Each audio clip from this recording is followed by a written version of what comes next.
Então, gente, iniciando nossa nossa quarta aula,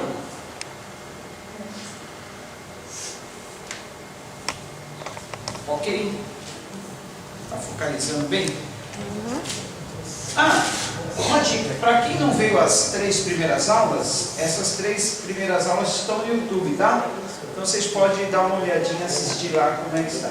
Mas não é sempre que eu vou passar para o YouTube, então esse mês eu estou passando para dar uma demonstração pessoal que ainda não fez a matrícula, para ver como que é, tá bom? Bom, vamos lá. A matéria que nós estamos fazendo esse mês, e hoje é a quarta aula, chama-se Introdução à Teologia, tá bom? Então nós estamos explicando o que é teologia. Na teologia, nós temos algumas questões sobre a Bíblia, porque a Bíblia é o nosso manual onde nós vamos entender a teologia, que nada mais é do que uma palavra derivada de duas no grego. Theos, que quer dizer Deus, e logia, que quer dizer estudo.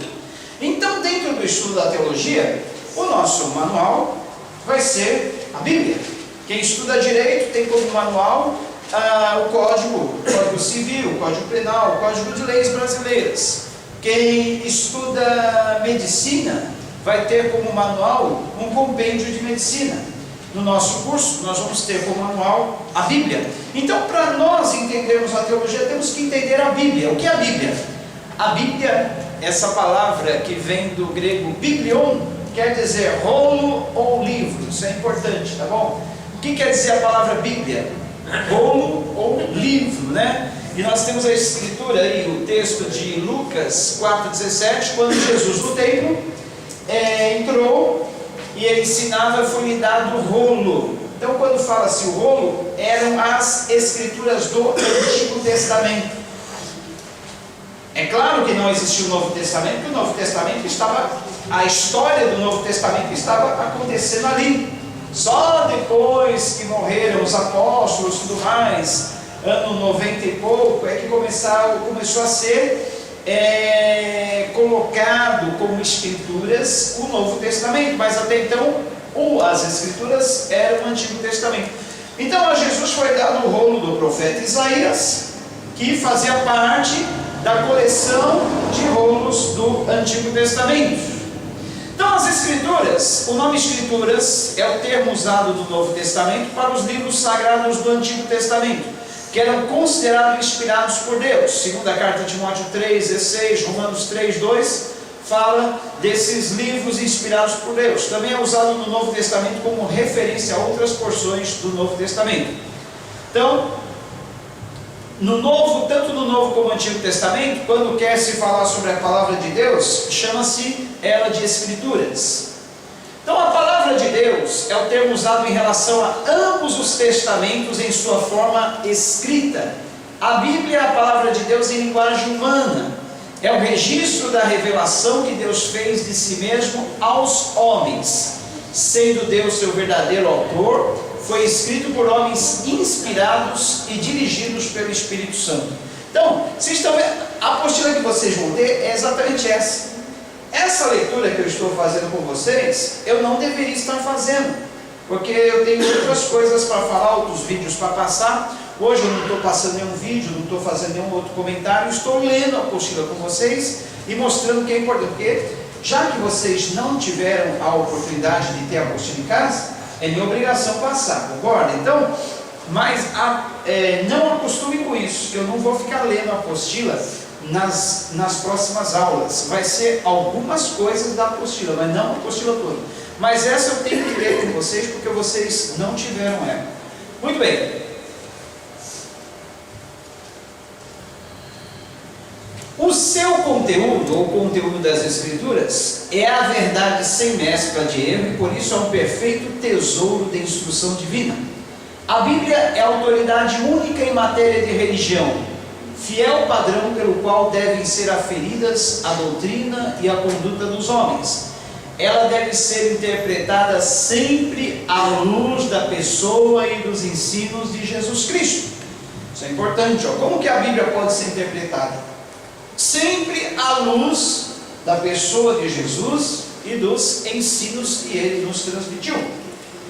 Em outras palavras, Jesus é chamado a chave hermenêutica para o entendimento da Bíblia.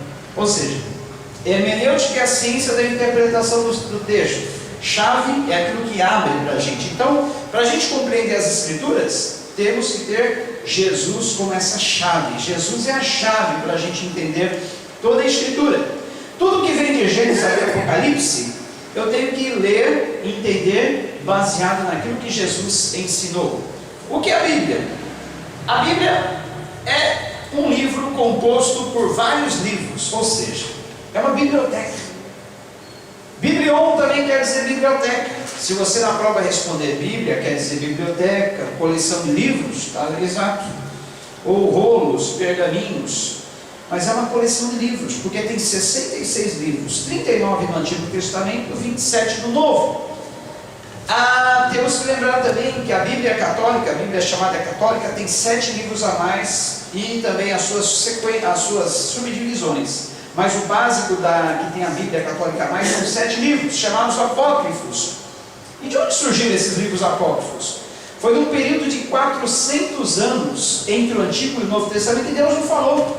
Se vocês pegar a última página do Antigo Testamento, Malaquias, algumas Bíblias têm até uma página, algumas páginas em branco, no meio da Bíblia. Significa 400 anos que Deus não falou. Depois de Malaquias, Deus não usou mais nenhum profeta, Deus não revelou mais nada, Deus não falou mais nada com o povo. Então, talvez os católicos preocupados com isso, vamos tratar de colocar alguma coisa aí dizendo que Deus falou, porque não é possível que Deus não tenha falado. Aí colocaram alguns livros, e esses livros são chamados apócrifos. Guardem bem isso, essa palavra. Livros apócrifos são 7 livros que foram escritos no período de 400 anos entre o Antigo e o Novo Testamento, um período que Deus não falou nada, não revelou nada. Então colocaram alguns desses livros no meio da Bíblia, e a maioria deles são livros históricos, alguns são livros poéticos, outros são livros contendo algumas profecias, mas eles também têm uma contribuição para a gente. Porque entre os livros apócrifos nós temos a história dos Macabeus. Quem foram os Macabeus?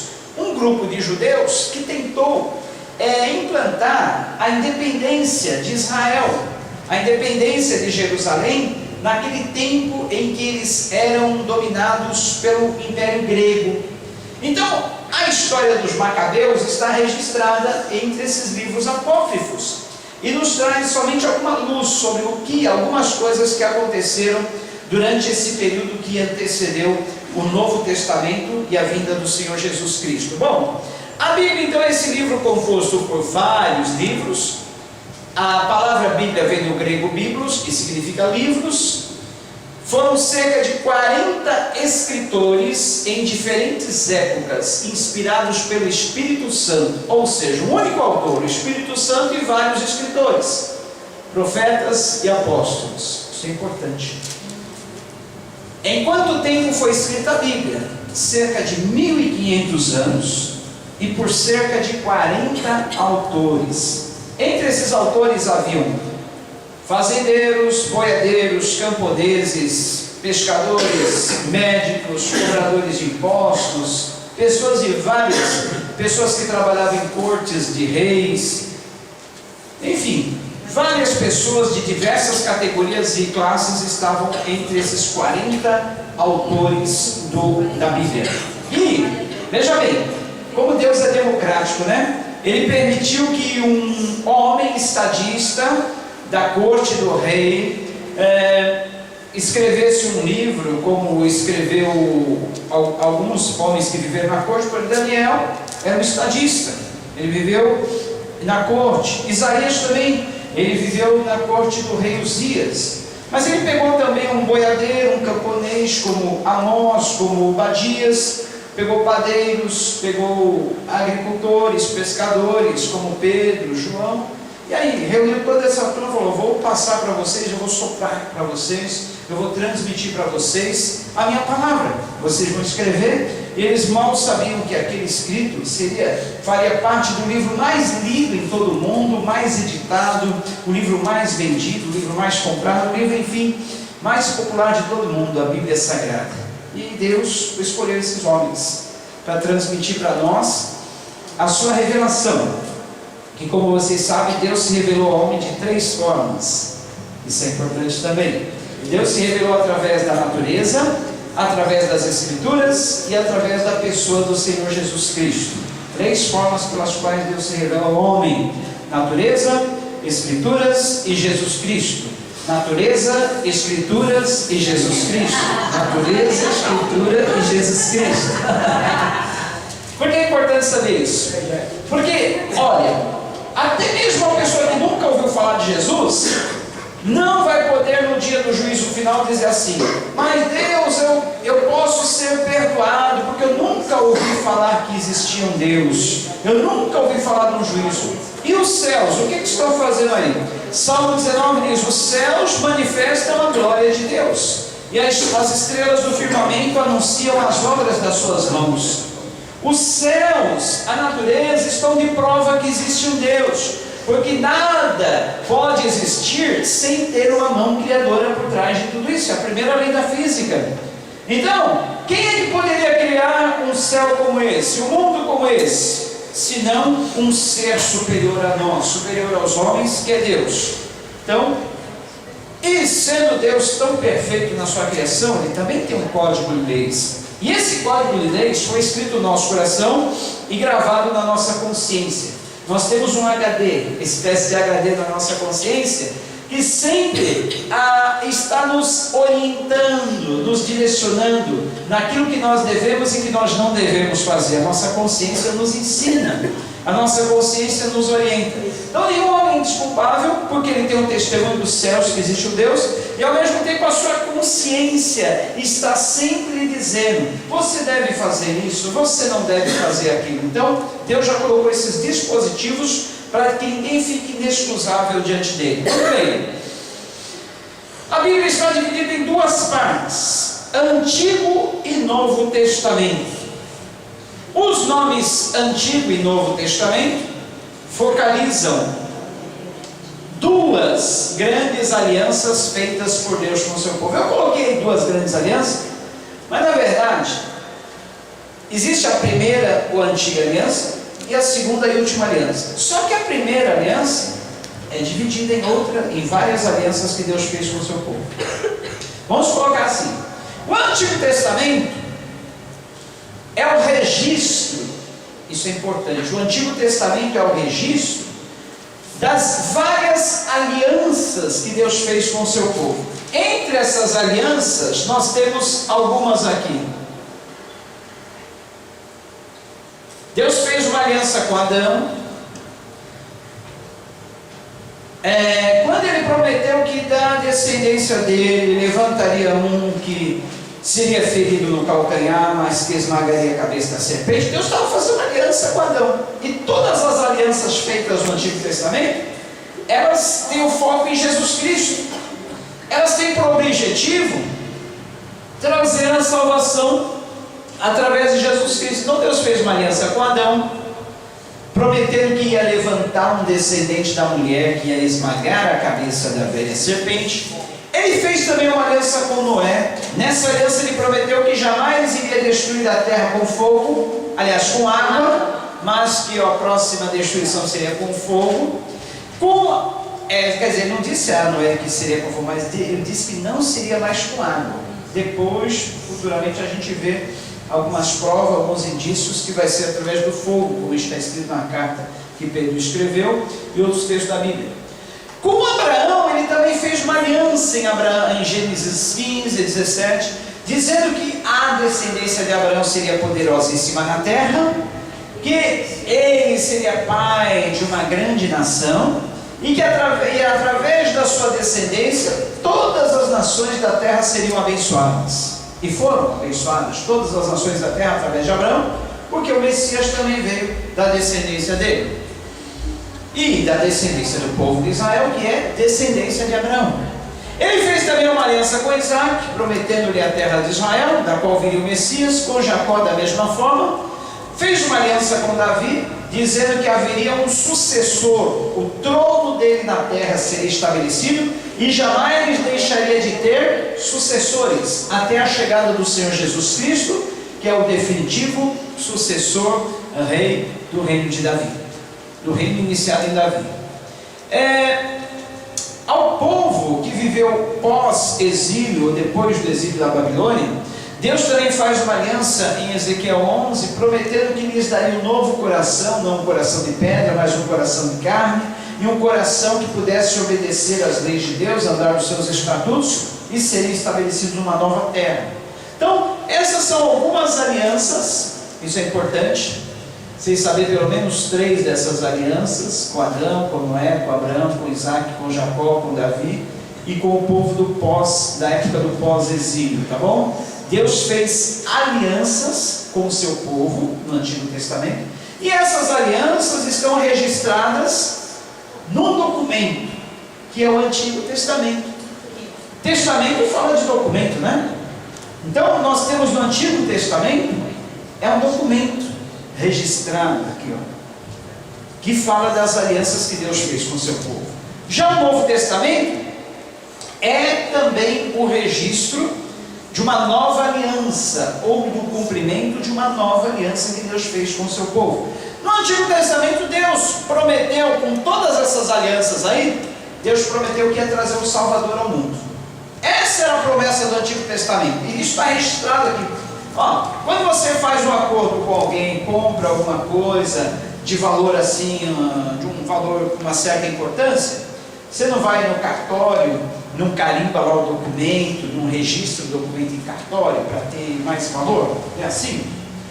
Deus fez questão de deixar o seu testamento, a sua escritura, o seu documento assinado por ele, dizendo assim: olha, eu prometi para os povos antigos, para as gerações passadas, que eu ia trazer um Messias, um Salvador, alguém que pudesse resgatar o homem do pecado.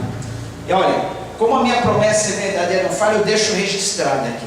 E olha que esse livro resistiu ao tempo, resistiu a tantas coisas, tanta coisa querendo destruir esse documento, que traz para o homem a revelação que Deus não abandonou o homem, que Deus ama o homem, que Deus providenciou um Messias, um Salvador, tanta coisa querendo destruir, mas esse documento chegou até nós, porque essas palavras nos trazem esperança, essas palavras nos trazem consolo, essas palavras não nos deixam abandonados no pecado, essa palavra não nos deixam ficar em total rebeldia com Deus, porque a gente tem a promessa dele. Não, ele prometeu que ia nos salvar, ele prometeu um Salvador, alguém que pudesse pagar pelos nossos pecados, alguém que pudesse morrer em nosso lugar. Então, todo o Antigo Testamento é um documento atestando isso, e o Novo Testamento nada mais é do que o cumprimento desses documentos do Antigo Testamento, é o cumprimento dessas provas, é o cumprimento daquilo que Deus prometeu no Antigo Testamento, e se cumpre em Jesus Cristo. Deus prometeu uma nova e definitiva aliança com o seu povo, dizendo: olha, eu estabeleci a minha aliança no Antigo Testamento, prometendo para vocês um Messias, um Salvador, alguém que viesse perdoar vocês, resgatar vocês do pecado, seu substituto, o sacrifício substitutivo de vocês, e agora estou cumprindo. E para testar que essa é uma promessa que se cumpre, essa é uma promessa verdadeira, esse é o verdadeiro Messias, esse é o cumprimento da minha promessa, eu também deixo registrado aqui, olha, nesse documento para vocês, o documento do Novo Testamento. É um registro do que se cumpriu no Antigo, do que se foi prometido no Antigo e que se cumpriu, e é um registro de que isso é verdadeiro. Então nós temos 2 testamentos, 2 documentos. O primeiro documento registra todas essas alianças que Deus fez com o seu povo, e o Novo Testamento registra o cumprimento do acordo que Deus fez com o seu povo antigo, agora nos dias atuais. Olhando dessa forma, a Bíblia, essa forma de ver a Bíblia traz para nós uma revelação diferente, né? Uma coisa diferente. Vê na Bíblia como um documento de Deus, onde Ele deixa registradas as alianças que Ele fez com o seu povo na antiguidade, e agora no Novo, o cumprimento dessas alianças, o cumprimento dessa promessa. E ainda está registrado as coisas que vão acontecer. E como isso está registrado no documento de Deus, que é mais verdadeiro do que tudo que há, é uma coisa que não pode falhar, aí nós temos a segurança, a certeza de que tudo que ainda está escrito aqui, que ainda não se cumpriu, irá se cumprir, e tudo acontecerá, nada deixará de acontecer. Então nós temos esse documento. Muito bem, então a Bíblia, que é as Escrituras, é composta de 2 testamentos, 2 documentos, o Antigo e o Novo, mostrando as alianças que Deus fez com o seu povo. Olha, então as alianças que Deus fez com o seu povo, todas elas foram quebradas, da parte do homem, porque ao homem cabia obedecer, ao homem cabia fazer a vontade de Deus, e a Deus cabia cumprir. O homem desobedeceu a cada uma das alianças, não fez a parte dele. Mas Deus, sendo justo, falou: olha, eu estabeleço a minha nova aliança, a minha aliança definitiva em Jesus Cristo. Tudo aquilo que foi prometido nas alianças anteriores é cumprido, como a promessa da terra à nação de Israel, a promessa de uma nação abençoada, a promessa de um povo multiplicado, a promessa de um novo coração, enfim, tudo isso Deus cumpriu. E Ele cumpre agora a nova aliança, esta nova aliança cumprida em Jesus Cristo é definitiva, não vai ter mais outras alianças. Essa aliança que eu faço com vocês, de trazer o meu próprio Filho, de Ele derramar o seu próprio sangue. No Antigo Testamento, veja, uma das alianças que Ele fez com Davi, Ele prometeu um rei, um sucessor do trono dele, que seria definitivo. Mas, se eles cumprissem, andassem nos mandamentos de Deus, talvez não fosse preciso morrer Jesus. Jesus só viria, sentaria no trono, mas eles não cumpriram a parte deles, continuaram pecando, desobedecendo a Deus. Então, na nova aliança, Deus propôs o quê? Que esse rei, que viria para sentar-se no trono de Davi, que seria descendência de Abraão, que seria aquele que abençoasse todas as nações da terra, também deveria morrer, porque nenhum homem conseguiu cumprir à risca todas as alianças, todos os acordos, os contratos que Deus fez na antiguidade. Já pensaram nisso? Jesus teve que vir, não só vir como o Filho de Deus, como o descendente da mulher, para esmagar a cabeça de Satanás, não só veio como o herdeiro do trono de Davi para sempre, mas ele veio também para morrer, para ser o substituto dos nossos pecados, o nosso substituto por causa dos nossos pecados. Então, nessa nova aliança, Deus não só cumpre as alianças anteriores, mas Ele estabelece uma nova aliança, que é a aliança no sangue de Jesus Cristo, é a aliança final. Ele não só enviou o seu Filho ao mundo, mas fez com que Ele morresse, derramasse o seu sangue pelos nossos pecados. É por isso que nós temos a celebração da ceia do Senhor todo mês, para nós nunca nos esquecermos desta aliança que Deus fez conosco. Amém? Muito bem, então, mas Deus já sabia de tudo isso. Na verdade, Ele sabia que o Filho dele teria que vir, morrer. Antes mesmo dele criar o mundo, Ele já sabia que seria assim. Muito bem. Na nova e na eterna aliança, diferente de todas aquelas que Deus fez com o homem, está estabelecido que Jesus derramaria o seu sangue. Mas nós vamos voltar ali, que eu pulei um bom pedaço para chegar até aqui, tá bom? Então, vamos lá.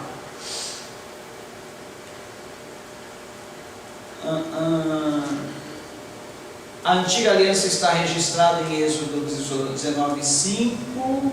Agora, pois, se diligentemente ouvirdes a minha voz e guardardes a minha aliança, então sereis a minha propriedade peculiar dentre todos os povos, porque toda a terra é minha. Bem? Então, na antiga aliança, Deus queria, através do povo de Israel, ser a sua vitrine ao mundo. Ele queria fazer de Israel o seu povo exemplar. Só que a nação de Israel falhou em ser aquele modelo de nação ao mundo, em ser aquela vitrine de Deus para o mundo, mostrando: olha, assim é meu povo. Vocês sabiam que a igreja hoje, ela ocupa esse lugar que Israel falhou? O lugar de ser vitrine de Deus ao mundo hoje é a oportunidade que a igreja tem A oportunidade que Israel não aproveitou foi dada à igreja. Que oportunidade? De ser a vitrine de Deus ao mundo, de se mostrar ao mundo, de mostrar, olha, esse é o povo que eu idealizei, esse é o povo que eu estabeleci sobre a terra. Que privilégio nosso, hein? Ser a vitrine de Deus para o mundo, aquilo que mostra o que é o povo de Deus. Muito bem, então nós temos as alianças aí, a nova e eterna aliança com Jesus.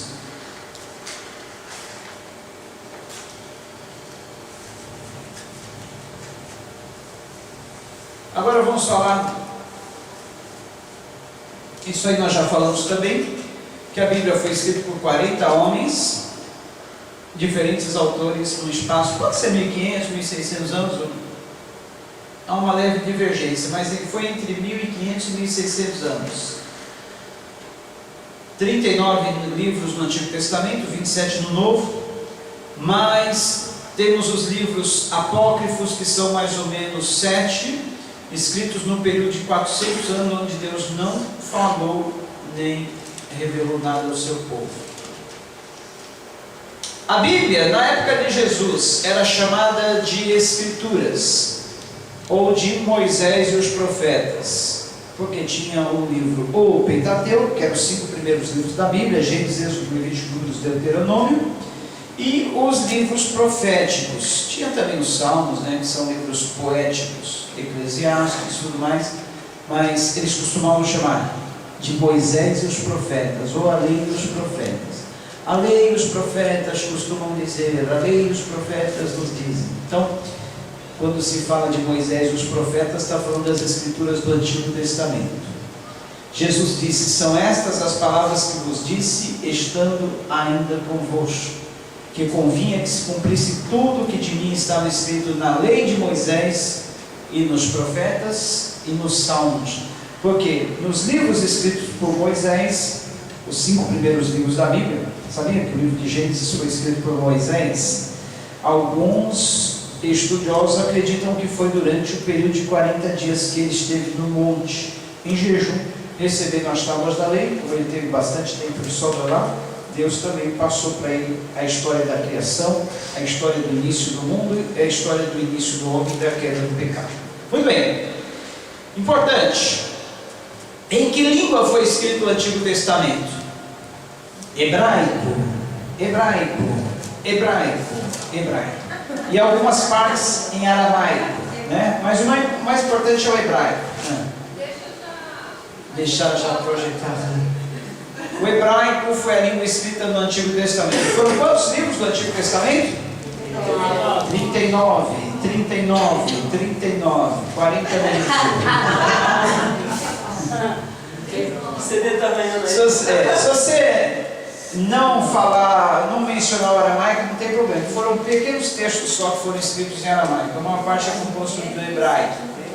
Hebraico. Agora, o aramaico era um grupo de dialetos, bem parecidos com o hebraico, falados na terra de Israel.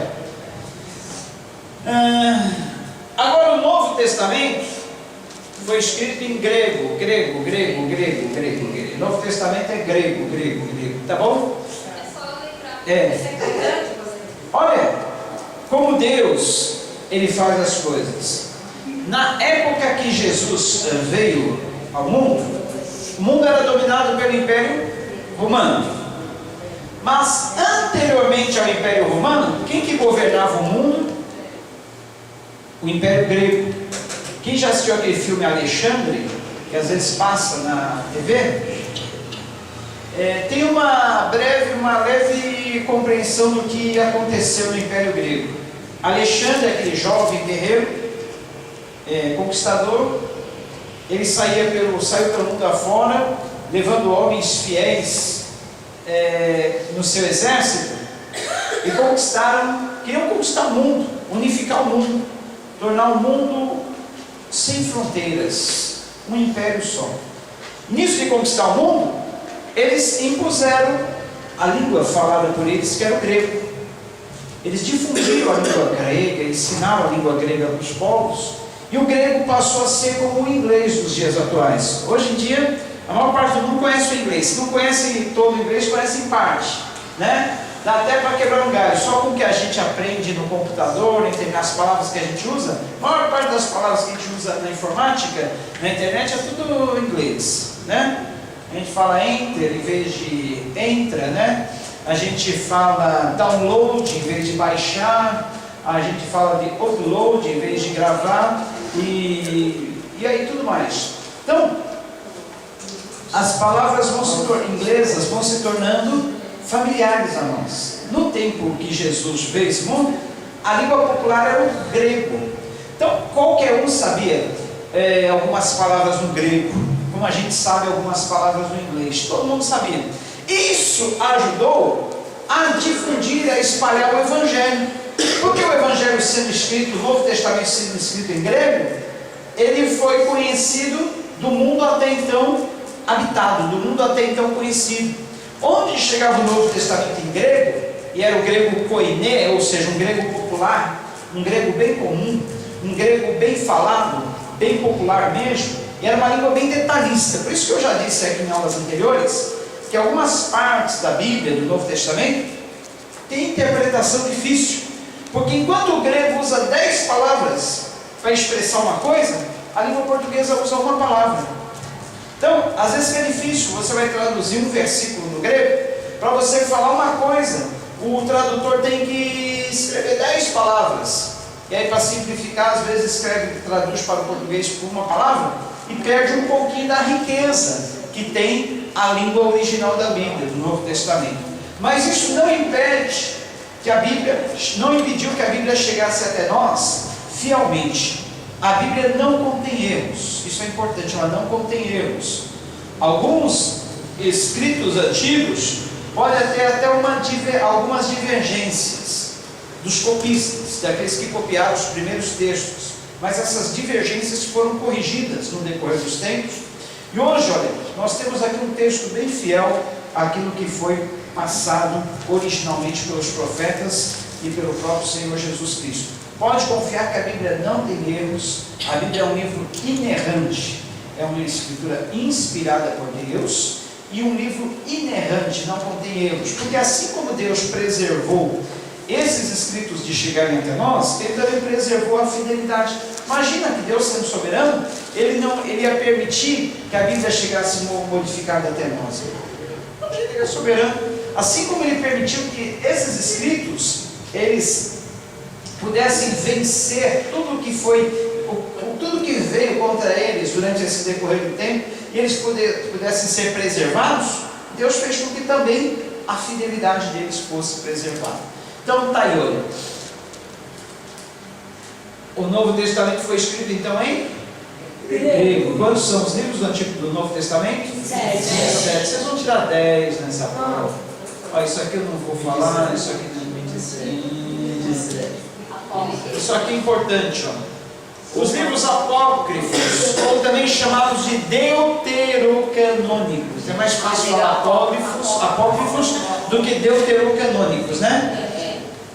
Então você já sabe que é mais ou menos 7 livros que foi escrito durante 400 anos em que Deus não falou, não se revelou ao homem, que foi entre o período de Malaquias e Mateus. Pastor, a palavra canon significa régua de medida? É um padrão de medida. Então, o que é esse padrão de medida? Foi o padrão usado pelos apóstolos e pelos homens que vieram depois dos apóstolos, chamados os pais da igreja, para reconhecerem, não determinarem quais eram os livros inspirados, reconhecerem. Então veja bem, os apóstolos e os pais da igreja, ou seja, os homens que vieram depois dos apóstolos, eles não determinaram quais seriam os livros inspirados, 66 livros, eles apenas reconheceram. E eles usaram alguns métodos para reconhecerem que esses 66 livros são inspirados. Esse método é chamado cânon. Cânon é um padrão, como uma régua de medida.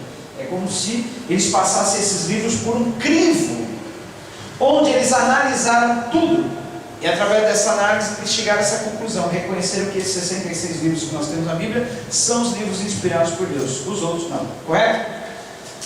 Então nós temos aí o cânon do Novo Testamento, que são 66 livros reconhecidos e inspirados. O que mais poderíamos falar? Formação do cânon do Novo Testamento.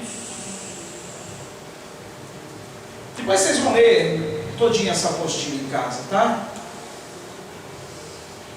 Aí alguns versículos onde Paulo fala sobre as cartas que ele considerava verdadeiras e sobre as falsificações que naquele tempo, nos dias da igreja primitiva, algumas cartas pseudo inspiradas, ou seja, que eram ditas inspiradas, mas não eram, circulavam pelas igrejas. Mas Paulo, ele fala assim, ó, cuidado, não vos movais facilmente do vosso entendimento, nem vos perturbeis, quer por espírito, quer por palavra, quer por epístola, como de nós, se o dia de Jesus Cristo estivesse já perto. Alguns profetas, escritores naqueles dias já estavam dizendo que Jesus já tinha voltado, outros que Jesus já estava entre o povo e tudo mais, ou que Jesus iria voltar na semana seguinte, no mês seguinte, como hoje é falado também, muitas previsões sobre a volta de Jesus Cristo. Então Paulo diz, ó, cuidado, não vão atrás de qualquer carta, epístola, escritura, como se fosse nós falando com vocês, tá? Paulo recomendando a preservar as tradições que lhes foram transmitidas por epístolas, por cartas. O apóstolo Pedro também da mesma forma. Então, olha, como foi completado, fechado esse cânon das Escrituras? Através de concílios efetuados pela igreja de Roma, no começo, da igreja. Reconheceram que aquilo realmente eram cartas e livros inspirados, só reconheceram. Então, mas a Bíblia não é um produto da igreja romana, é, pois, um produto do Espírito Santo. A igreja romana, nos primeiros séculos, eles apenas atestaram. Eu digo a igreja romana porque é a igreja dos dias do Império Romano. Quando morreram os apóstolos, cerca do ano 90 para cá, o Império Romano dominava. A igreja começou a se romanizar. Então, mas foram eles os primeiros a reconhecer os livros inspirados. Só que entre esses livros inspirados, eles também reconheceram os 7 que são chamados apócrifos. Foi preciso que depois homens verdadeiros de Deus pudessem analisar melhor e dizer, não, nós concordamos com esses 66 livros, mas não concordamos com esses 7. Então, concílios que vieram depois reconheceram somente os 66 livros. E aí está tudo isso aqui já foi falado. Meios da revelação, natureza, escrituras e natureza, escrituras e Jesus. Bom, eu creio que esse é o último ponto que a gente vai falar para a gente ir para o intervalo e voltar. Inspiração. Entendam o que é inspiração. Vocês vão precisar falar sobre isso. A inspiração não é tipo, como é que chama aquele negócio lá que os espíritas fazem? Não é uma psicografia, onde a pessoa está fora de si quando escreve a palavra de Deus. Ela está em pleno sentido, está em plena posse das suas faculdades mentais, só que Deus está inspirando, ou seja, soprando, como se viesse, que inspiração, que ideia, viesse ideia sobre a mente dela e ela fosse escrevendo.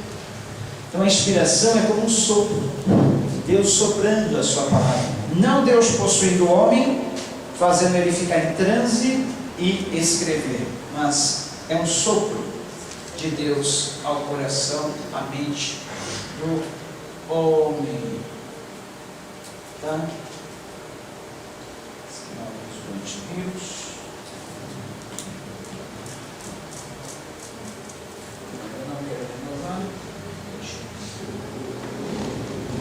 Bom, não é algo mecânico, mas é algo em que a pessoa está de plena posse das suas faculdades mentais. creio que são só isso aqui que eu queria transmitir para vocês. Separar as cadeiras. Muito pertinho. É só isso. Ó, vocês vão ter tudo isso aqui para ler depois, tá? Bom, gente, são exatamente 5 para as 10. 10 e 10 a gente retorna, tá bom? 5 para as 9, aliás. 9 e 10 a gente retorna e vamos para a prova. Eu creio que vocês vão tirar 10. Se vocês prestaram atenção nisso nessa aula, eu vou tirar 10. Essa é muito fácil, tá bom?